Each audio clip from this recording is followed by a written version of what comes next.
क्या आपने कभी सोचा है कि आज इजिप्ट को हम रेत से ढका हुआ सूना और शांत क्यों देखते हैं?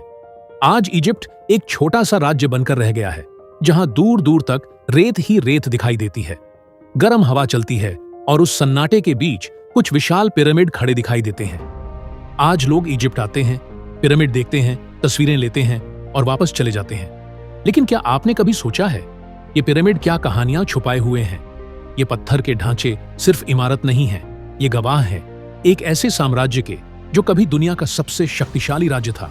एक समय था जब इजिप्ट सबसे आगे था, सबसे अमीर, सबसे उन्नत और सबसे डरावना। उसके पास विशाल सेना थी, सोना चांदी था, ज्ञान था और ऐसा घमंड था जिसने उसे अंधा कर दिया। आज इजिप्ट को देखकर लगता है कि जैसे ये हमेशा से ऐसा ही रहा होगा। लेकिन सच्चाई ये है कि इजिप्ट का पतन अचानक नहीं हुआ। उसके पतन के पीछे एक कहानी है, एक चेतावनी है और एक आत्मिक सच्चाई है। और आज हम इस कहानी को इतिहास की किताबों से नहीं, बाइबल के पन्नों से जानेंगे।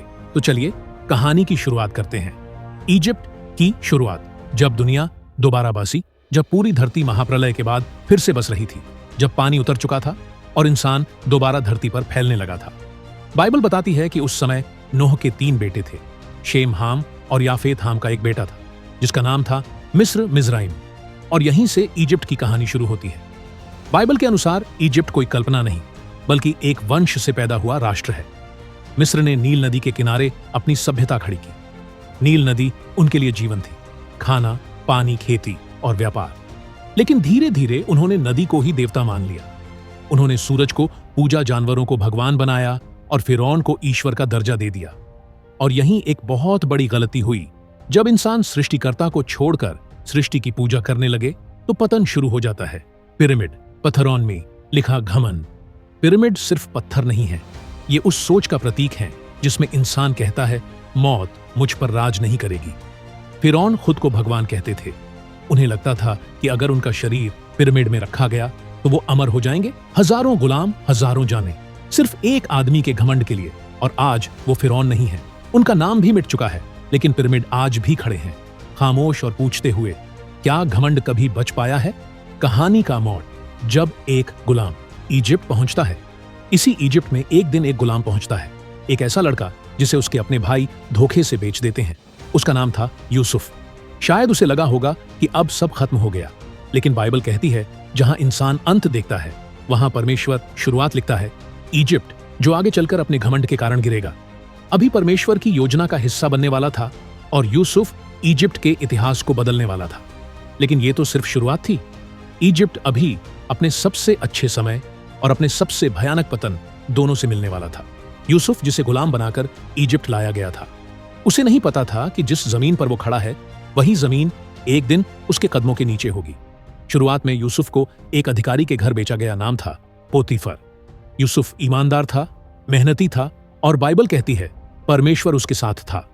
लेकिन जब परमेश्वर किसी को ऊपर उठाने वाला होता है तो पहले उसका धैर्य परखा जाता है।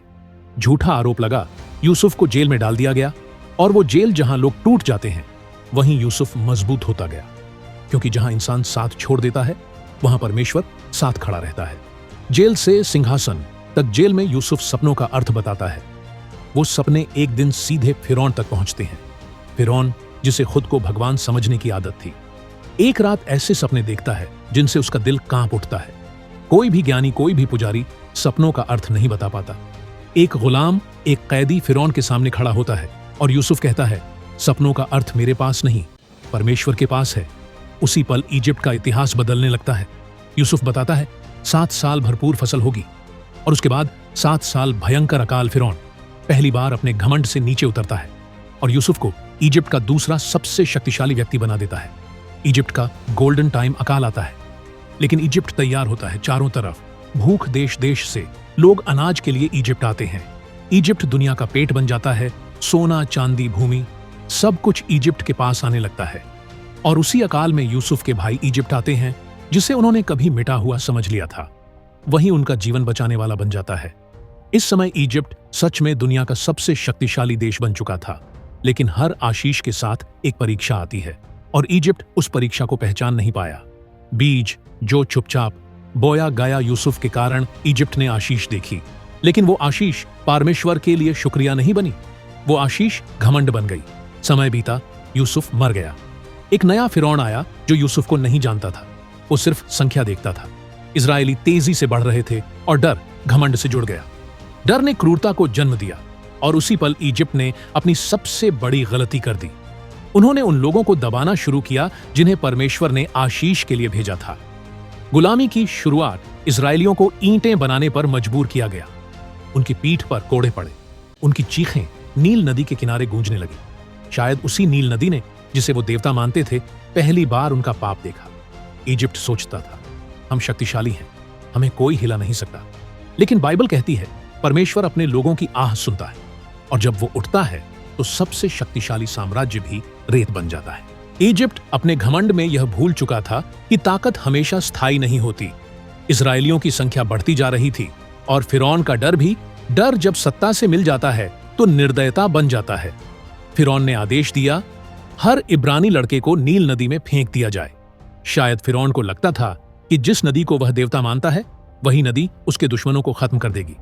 लेकिन परमेश्वर अक्सर दुश्मन के हथियार को ही अपनी योजना बना लेता है। उसी नील नदी में एक टोकरी बहती है। उस टोकरी में एक बच्चा है। नाम रखा जाता है मूसा। जिस नदी से मौत का आदेश निकला था उसी नदी से उद्धार उठ खड़ा होता है।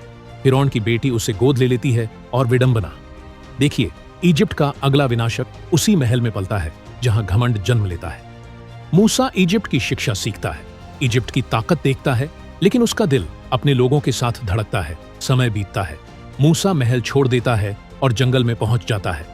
वहां एक झाड़ी जलती है लेकिन जलकर राख नहीं होती और उसी आग में परमेश्वर बोलता है, मैंने अपने लोगों की पीड़ा देखी है, अब मैं तुझे भेजता हूं। इजिप्ट में मूसा डरता है, हिचकता है, लेकिन परमेश्वर कहता है, मैं तेरे साथ हूं। और उसी पल इजिप्ट के पतन की घड़ी तय हो जाती है। टकराव, मूसा वर्सेस फिरौन। मूसा फिरौन के सामने खड़ा होता है। एक तरफ रेत से बने सिंहासन और पत्थर के देवता, दूसरी तरफ एक चरवाहा और अदृश्य। परमेश्वर मूसा कहता है, मेरे लोगों को जाने दे। फिरौन हंसता है, कौन है यह परमेश्वर कि मैं उसकी बात मानूं? यही वाक्य इजिप्ट के पतन की घोषणा बन गया। अंधेरा गहराता है। परमेश्वर इजिप्ट के देवताओं को एक एक करके चुनौती देता है। नील नदी, जिसे देवता माना जाता था, खून बन जाती है। मेंढक, मक्खियां, बीमारी, घाव, हर विपत्ति कह रही थी, तुम जिन पर भरोसा करते हो वे कुछ भी नहीं है। और फिर 3 दिन का घना अंधकार, इतना अंधकार कि लोग हिल भी ना सकें। शायद उसी अंधेरे में इजिप्ट को एहसास हुआ होगा कि उनका सूरज देवता कितना कमजोर है। आखिरी रात से पहले फिरौन का दिल और कठोर होता गया। विपत्तियां बढ़ती गईं और अब एक आखिरी रात आने वाली थी। एक ऐसी रात जिसे इजिप्ट कभी भूल नहीं पाएगा। उस रात घरों में चीखें होंगी, महलों में भी, झोपड़ियों में भी। और उसी रात इजिप्ट की रीढ़ टूटने वाली थी। वो रात इजिप्ट के इतिहास की सबसे डरावनी रात थी। हवा भारी थी, आसमान शांत था और हर घर अनजाने भय में डूबा हुआ था। परमेश्वर ने कहा था, एक रात आएगी जिस रात मैं इजिप्ट के हर पहलौठे को छूंगा। महल हो या झोपड़ी, राजा हो या गुलाम, कोई फर्क नहीं पड़ेगा। क्योंकि जब घमंड हद पार कर जाता है तो न्याय दरवाजा खटखटाता है। खून जो पहचान बना। इजरायलियों को एक निर्देश दिया गया, एक मेमना जिसमें कोई दोष ना हो, उसे बलि चढ़ाओ। उसका खून दरवाजों की चौखट पर लगाओ और जब विनाशक दूत उस रात गुजरेगा तो वह खून देखकर उस घर को छोड़ देगा। यह खून डर का नहीं, विश्वास का चिन्ह था। एक ऐसी रात जिसमें आजादी और मृत्यु एक साथ चली। रात जब इजिप्ट रोया। आधी रात इजिप्ट में एक चीख उठी, फिर दूसरी, फिर तीसरी, और देखते ही देखते पूरा देश रोने लगा। मां अपने बेटे को हिला रही थी लेकिन वो नहीं उठा। महल में भी एक शव पड़ा था, फिरौन का पहलौठा बेटा। वही फिरौन जो खुद को भगवान कहता था, आज अपने बेटे को नहीं बचा सका। उस रात इजिप्ट को समझ आया कि पत्थर के देवता कुछ भी नहीं कर सकते। पहली बार झुकता हुआ फिरौन, पहली बार फिरौन टूट गया। उसने मूसा को बुलाया, जाओ अपने लोगों को लेकर जाओ और जाते जाते मेरे लिए भी आशीर्वाद मांगना। वही फिरौन जो कहता था मैं भगवान हूं, आज अपने शब्दों से खुद को झुका चुका था। रात में निकला हुआ एक कफिला। रात ही रात इजरायली निकल पड़े। इजिप्ट की गलियों से, रेत भरे रास्तों से पीछे रोता हुआ इजिप्ट था और आगे एक अनजाना रास्ता। लेकिन इस बार उनके साथ परमेश्वर चल रहा था। आग के खंभे में, बादल के खंभे में इजिप्ट खाली हो चुका था। गुलाम आजाद हो चुके थे। शायद उस रात पिरामिड भी चुप खड़े होंगे। पत्थर के देवताओं ने कुछ नहीं कहा। परमेश्वर ने अपना फैसला सुना दिया था। इजिप्ट जीत नहीं हारा था। इजिप्ट अपने घमंड से टूट गया था। इजिप्ट की गलियां अब खाली थीं। जहां कभी ईंटें बनती थीं, वहां अब सन्नाटा था। जहां कभी कोढ़ों की आवाज गूंजती थी, वहां अब रोना था। फिरौन अपने सिंहासन पर बैठा था। चारों तरफ खामोशी, और उसी खामोशी में एक आवाज उठी, क्या हमने सही किया? घमंड अक्सर देर से सोचता है। घमंड का पलटना। फिरौन ने कहा, हमने अपने गुलामों को क्यों जाने दिया? और जो हुआ वो सिर्फ फैसला नहीं था, वो आखिरी जिद थी। इजिप्ट की पूरी सेना, रथ, घोड़े और हथियार, सब कुछ पीछा करने निकला। रेत कांप उठी। घोड़ों की टापों से ये वही सेना थी जिससे दुनिया डरती थी। और सामने इजरायली थके हुए, डरे हुए, और आगे लाल सागर, पीछे इजिप्ट की सेना, और बीच में डर। समुंदर के सामने खड़े लोग घबरा गए। क्या इसलिए लाए थे हमें कि यहीं मर जाए? मूसा चुप खड़ा रहा, क्योंकि जब इंसान चुप होता है, परमेश्वर बोलता है समुंदर का खुलना। मूसा ने अपनी लाठी उठाई और हवा चली। तेज और डरावनी लाल सागर दो हिस्सों में बढ़ गया। पानी दीवार बनकर खड़ा हो गया, और बीच में सूखी जमीन। इजरायली चलने लगे, डरते हुए, लेकिन भरोसे के साथ। पीछा काटती हुई सेना, इजिप्ट की सेना भी पीछे पीछे आ गई। घमंड अभी भी मरा नहीं था। उन्हें लगा जो रास्ता इनके लिए खुला है वो हमारे लिए भी होगा। लेकिन उन्होंने एक बात भूल गई, यह रास्ता आज्ञाकारिता के लिए था, घमंड के लिए नहीं।